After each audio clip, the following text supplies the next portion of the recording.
Woe to that wreath, the pride of Ephraim's drunkards, to the fading flower, his glorious beauty, set on the head of a fertile valley, to that city, the pride of those laid low by wine. See, the Lord has one who is powerful and strong. Like a hailstorm and a destructive wind, like a driving rain and a flooding downpour, he will throw it forcefully to the ground. That wreath, the pride of Ephraim's drunkards, will be trampled underfoot. That fading flower, his glorious beauty, set on the head of a fertile valley, will be like a fig ripe before harvest. As soon as someone sees it and takes it in his hand, he swallows it. In that day, the Lord Almighty will be a glorious crown, a beautiful wreath for the remnant of his people. He will be a spirit of justice to him who sits in judgment, a source of strength to those who turn back to battle at the gate. And these also stagger from wine and reel from beer.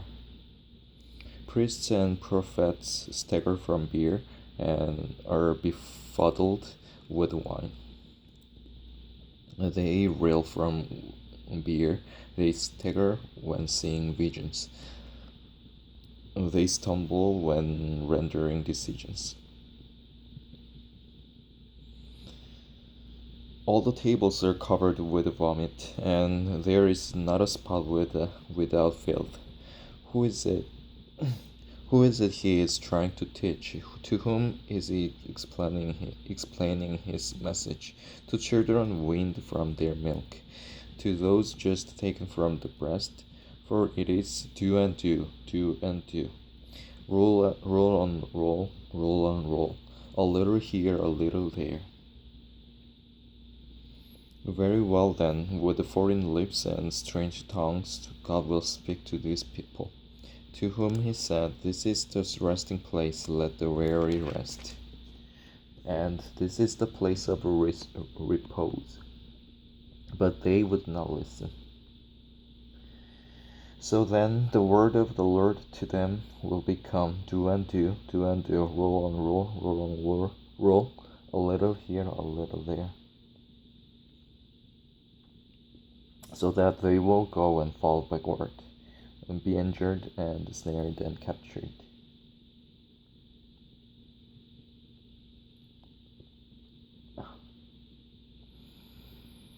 Therefore heart the word, hear the word of the Lord. You scoffers who rule these people in Jerusalem, you boast, we have entered into a covenant with death, with the grave we have made an agreement. When an overwhelming scourge sweeps by, it cannot touch us, for we have made a lie our refuge, and falsehood our hiding place. So this is what the sovereign Lord says, See, I lay a stone in Zion, a tested stone.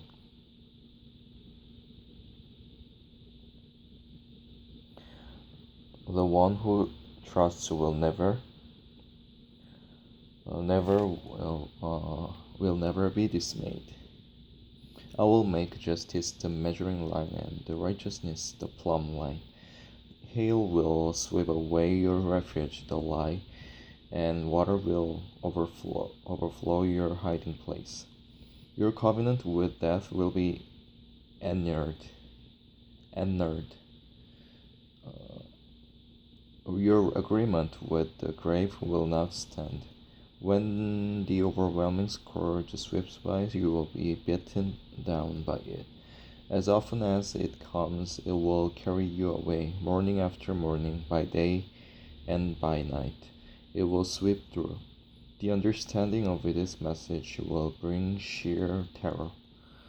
The bed is too short to stretch out on, the blanket too narrow to wrap around you. The Lord will rise up as he did at Mount Perazim. He will rouse himself as in the valley of Gibeon. to do his work, his strange work, and perform his task, his alien task. Now stop your mocking, or your chains will become heavier. The Lord Almighty, has told me of the destruction decreed against the whole land. Listen and hear my voice. Pay attention and hear what I say. When the farmer plows for planting, does he plow continually? Does he keep on breaking up and harrowing the soil?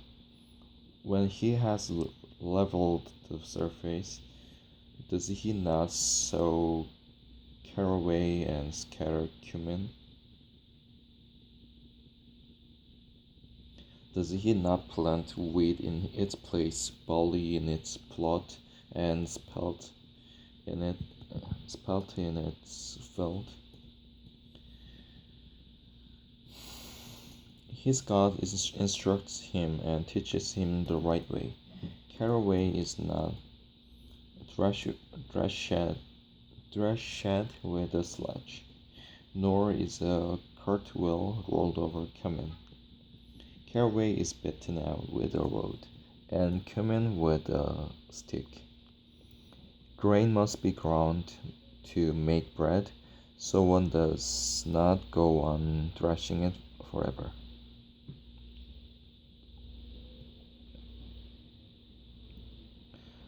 Though he drives the wheels on his threshing cart over it, his horses do not grind it.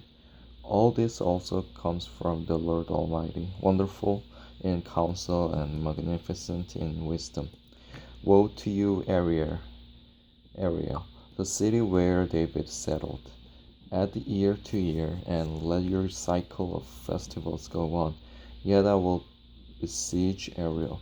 She will mourn and lament. She will be to me like an altar hearth.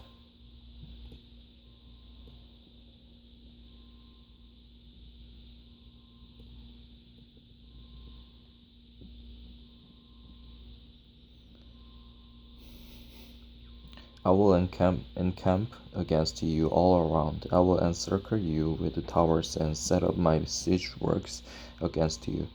Broad law you will speak from the ground. Your speech will mumble out of the dust.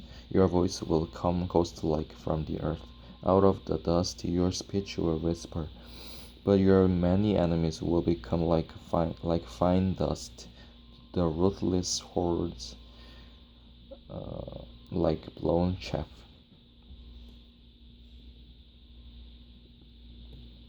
Suddenly, in an instant, the Lord Almighty will come with thunder and earthquake and great noise, with a windstorm and tempest and flames of a devouring fire. Then the hordes of all nations that fight against Ariel, that attack her and her fortress and besiege her, will be as it is with a dream, with a vision in the night. As when a hungry man dreams that he is eating, but he awakens, and his hunger remains. As when the thirsty man dreams that he is drinking, but he awakens faint, with his thirst unquenched. So will it be with the hordes of all nations that fight against Mount Zion. Be stunned and amazed, blind yourselves, and be sightless, be drunk, but not from wine, stagger, but not from beer. The Lord has brought over you a deep sleep. He has sealed your eyes, the prophets. He has covered your heads, the seers. For you this whole vision is nothing but words sealed in a scroll. And if you give the scroll to someone who can read, and say to him, "Read this, please," he will answer, "I can't, it is sealed." Or if you give the scroll to someone who cannot read and say, "Read this, please," he will answer, "I don't know how to read." The Lord says, "These people come near to me with their mouth and honor me with their lips, but their hearts are far from me. Their worship of me is made up only of rules taught by men." Therefore, once more I will astound these people with wonder upon wonder. The wisdom of the wise will perish, the intelligence of the intelligent will vanish. Woe to those who go to great depths to hide their plans from the Lord, who do their work in darkness and think, who sees us, who will know? You turn things upside down, as if the potter were thought to be like the clay. Shall what is formed say to him for who formed it, he did not make me? Can the pot say of the potter, he knows nothing? In a very short time will not Lebanon be turned into a fertile field, and the fertile field seem like a forest? In that day the deaf will hear the words of the scroll, and out of gloom and darkness they seize darkness the eyes of the blind will see. Once more the humble will rejoice in the Lord, the needy will rejoice in the Holy One of Israel. The ruthless will vanish, the mockers will disappear, and all who have an eye for evil will be cut down. Those who with a word make a man out to be guilty, who ensnare the defender in court, and with false testimony deprive the innocent of justice. Therefore this is what the Lord, who redeemed Abraham, says to the house of Jacob.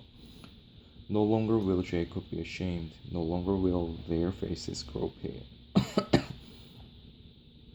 When they see among them their children, the work of my hands, they will keep my name holy. They will acknowledge the holiness of the Holy One of Jacob, and will stand in awe of the God of Israel.